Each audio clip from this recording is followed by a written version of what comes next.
وہ شہر محبت جہاں نحمدہ و نصلی علی رسولہ الکریم۔ ایک ساتھی نے سوال کیا ہے کہ ہر نفلی طواف کے ساتھ چکر مکمل کرنے کے بعد 2 رکعت نفل ادا کرنا ضروری ہے۔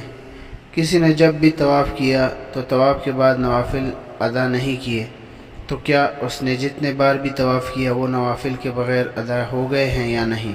اس کے بارے میں مسئلہ تو یہ ہے کہ ہر فرض اور نفل طواف کے بعد 2 رکعت ادا کرنا واجب ہے۔ اگر کسی نے 2 رکعت ادا نہیں کی تو اس کا طواف ادا ہو گیا، البتہ ان نوافل کو چھوڑنے کی وجہ سے گناہ گار ہوگا۔ لہٰذا مستحب یہ ہے کہ طواف کے بعد مقام ابراہیم کے پیچھے یہ 2 رکعت ادا کی جائے، ورنہ مسجد حرام میں کسی بھی جگہ ادا کی جا سکتی ہے۔ لیکن اگر کوئی شخص بھول جائے تو اس کا حکم یہ ہے کہ جب بھی یاد آ جائے ان کو ادا کر لے، چاہے وہ اپنے شہر واپس چلا گیا ہو، جیسے کہ ہندیہ میں ہے جلد نمبر 1 صفحہ نمبر 226۔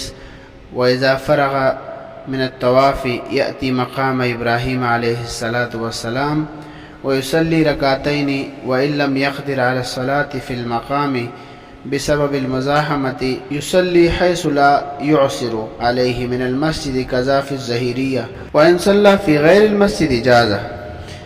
اسی طرح حاشیۃ التحتوی علی الدر المختار جلد نمبر 1 صفحہ نمبر 499 میں یہی لکھا ہے، اور شامی میں جلد نمبر 2 صفحہ نمبر 470 میں بھی اسی طرح لکھا ہے۔